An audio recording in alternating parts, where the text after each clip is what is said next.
Donc Léo, retour à la guerre alors, c'est ça? Oui, Euh, non, voilà, moi ce que j'aime c'est les meurtres, le pillage, et le sang, bien évidemment, hein. exactement. Et donc c'est donc très logiquement que je vais vous parler aujourd'hui d'une bande de mercenaires qu'on connaît Ok, pas connaît pas des masses, ouais, la compagnie catalane des Almogaves. d'accord, ok, Alors, je vais dire quelques noms en espagnol. Je n'ai ouais, aucun accent espagnol, donc je m'excuse d'écorcher tous ces noms à l'avant.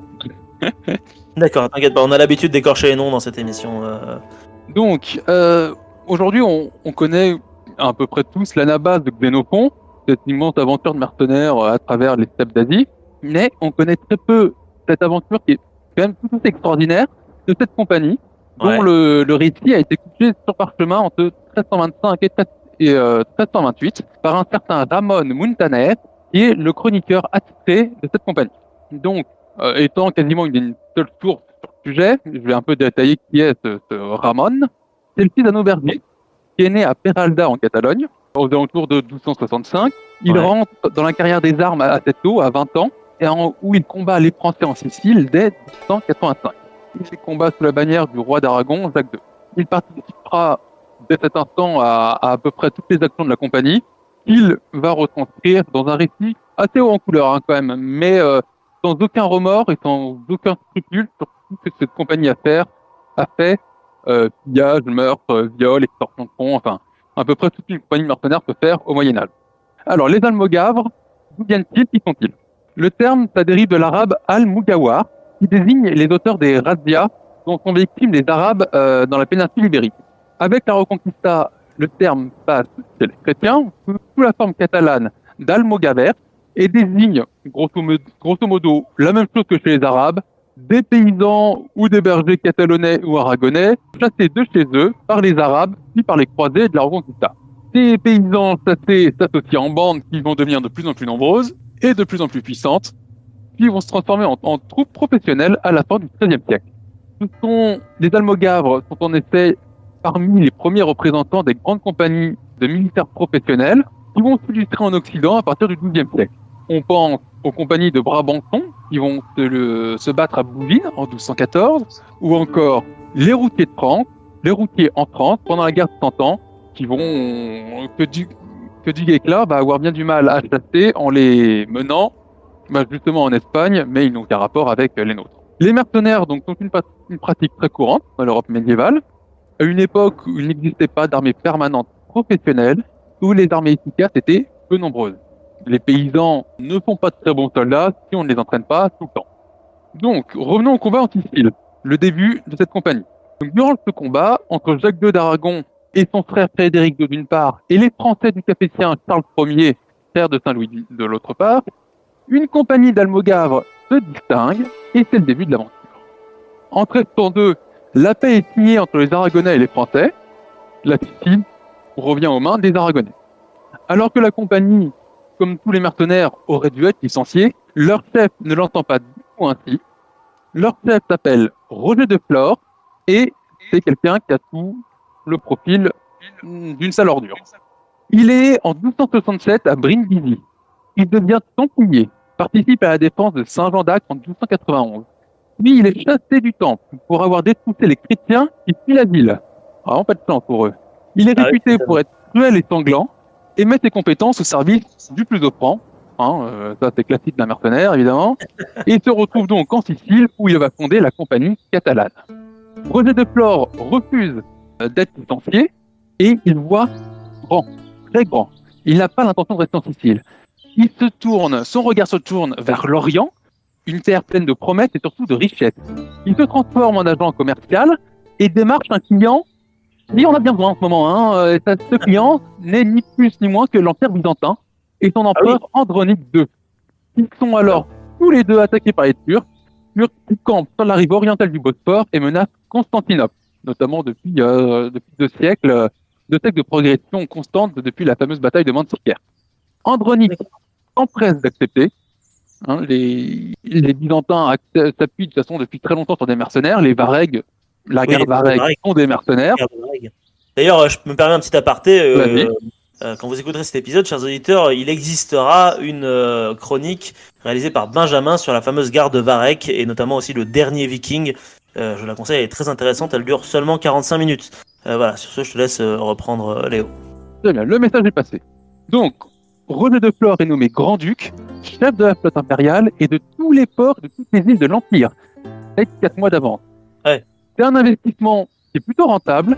Les Almogavres prennent les Turcs à Sizik en janvier 1304, les battent et les repoussent, et les rebousculent à la bataille de Philadelphie.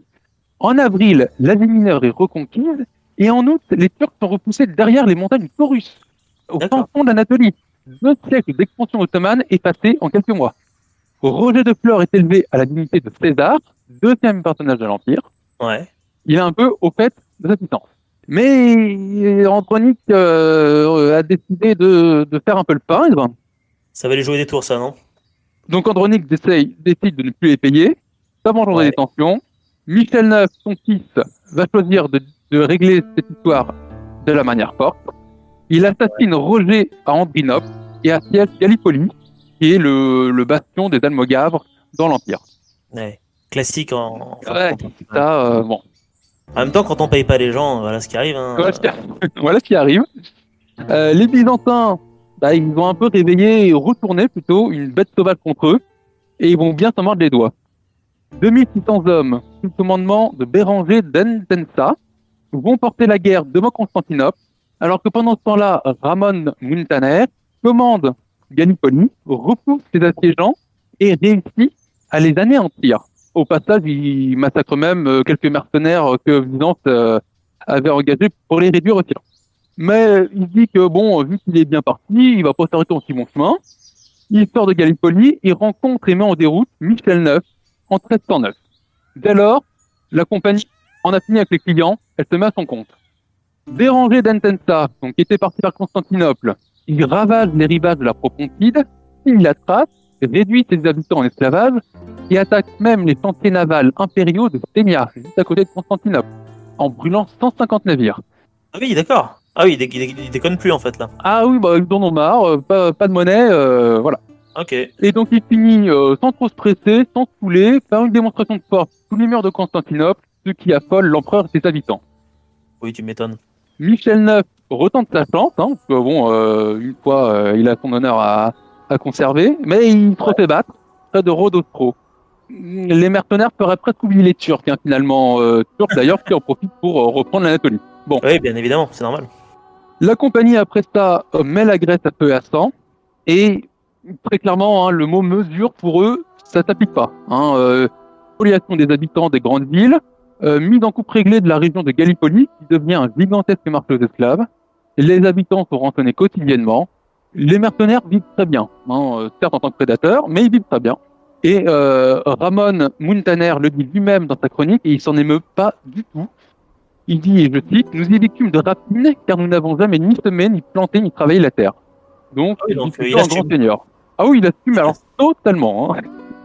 Ok. Malheureusement, tout a une fin.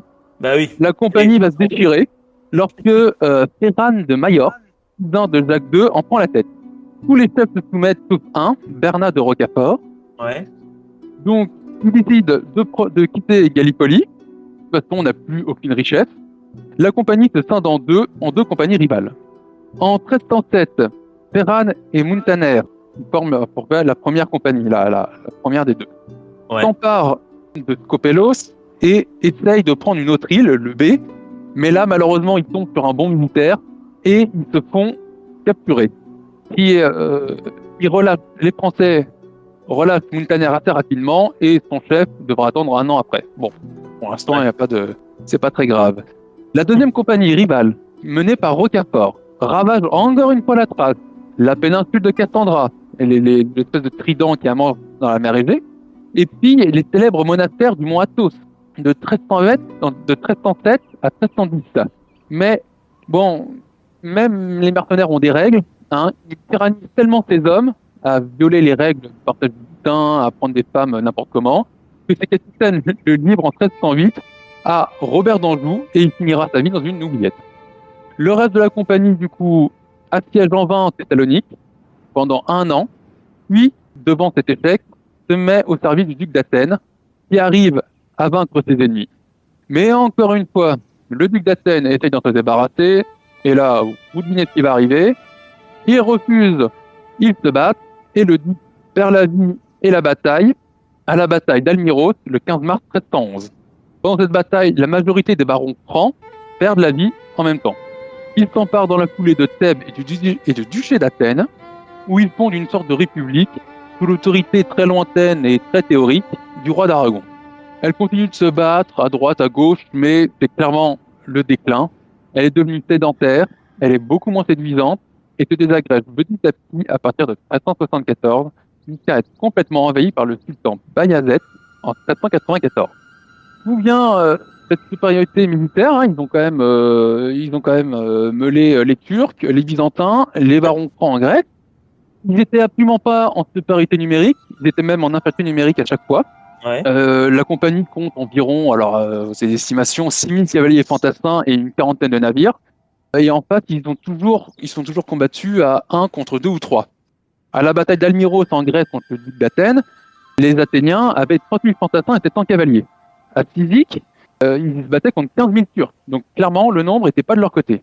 Il n'y avait pas non plus un sentiment d'unité nationale. Comme toute compagnie de mercenaires, au départ, il y avait certes des Aragonais, mais devant tant de richesses, des Italiens, des Grecs et même des Turcs se sont engagés. Leur succès est uniquement dû au professionnalisme et à la tactique redoutablement simple que pourrait aujourd'hui revendiquer nos troupes spéciales. Discipline, initiative, surprise et vitesse. Cette vitesse est favorisée notamment par un choix volontaire d'un armement moins lourd, qu'on pourrait appeler aujourd'hui la tactique du mouvement et du choc. Au cri de guerre de Despertar Pero, lever les épées, ils frappent les pierres de leurs épées pour créer des intercelles et chargent leurs ennemis sans leur laisser le temps de s'organiser.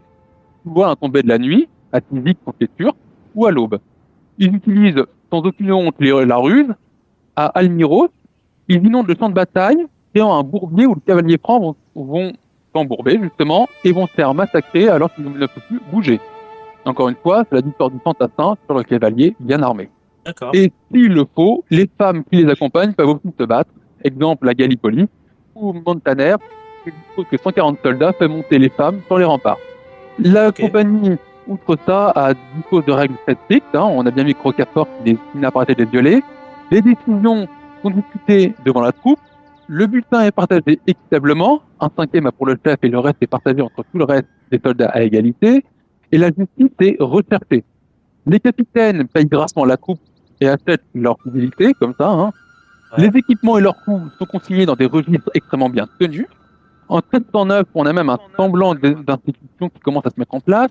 La compagnie est dirigée par 4 commandants et un conseil des 12.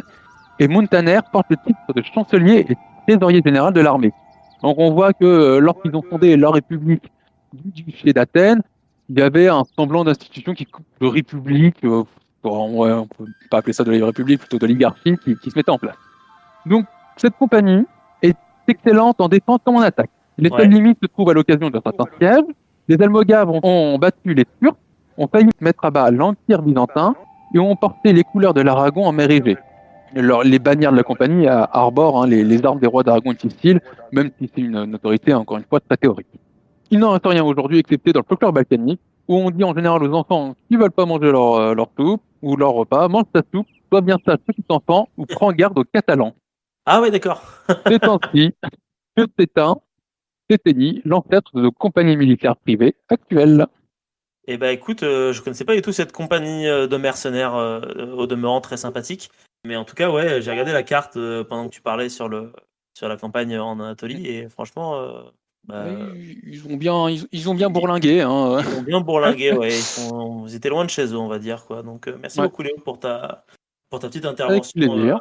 Une fois de plus. Si ce petit instant passé en notre compagnie vous a plu et que vous avez envie d'en passer d'autres avec nous, eh bien n'hésitez pas à vous abonner, mettre un petit pouce bleu, partager la vidéo ou encore nous suivre sur les réseaux sociaux. Sachez que vous pouvez aussi écouter cet épisode dans son entièreté et pour cela vous n'avez qu'à vous rendre dans la description de la vidéo. Je vous dis à très bientôt pour à nouveau écouter un petit peu de tout et surtout un petit peu de rien.